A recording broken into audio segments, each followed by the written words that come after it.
কিছু কিছু মানুষ তো ইরানকে শুধু ইরানের বিরোধিতা করে এই জন্য যে তারা শিয়া, তাদের শিয়া আকিদা এই জন্য।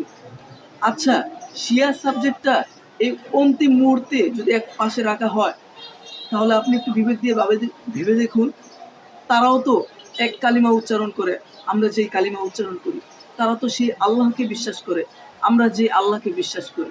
তারা তো আমাদের সেই নবীকে বিশ্বাস করে, আমরা যে নবীকে বিশ্বাস করি। তাহলে কেন তাদের আকিদার সাথে তো সামান্য পরিমাণ হলেও আমাদের আকিদার মিল রয়েছে।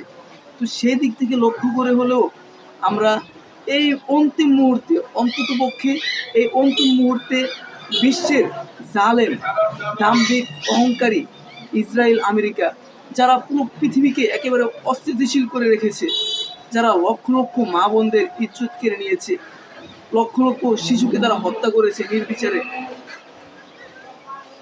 তাদের জন্য বদদোয়া করব, তাদের জন্য তাদের বিরোধিতা করব। এই মুহূর্তে আমরা সেই সকল মানুষের বিরোধিতা করব যারা জালেম, যারা দাম্ভিক, অহংকারী, সে আমেরিকা, ইসরায়েলের। এই মুহূর্তের জন্য অন্ততপক্ষে ইসরায়েলের এই আকিদাগত বিষয় নিয়ে আমরা তাদের বিরোধিতা না করে বরং ইফতারের টাইমে, সাহারির টাইমে, তাহাজ্জুদে হাত তুলে ইরানবাসীর জন্য দোয়া করব। আল্লাহ যেন মাজলুমদেরকে সাহায্য করে, সব ধরনের সাহায্য সহযোগিতা করে, সামরিক, অর্থনৈতিক এবং রসদপাতি যা কিছু প্রয়োজন সব কিছু যেন আল্লাহ তাদের ব্যবস্থা করে দেয়।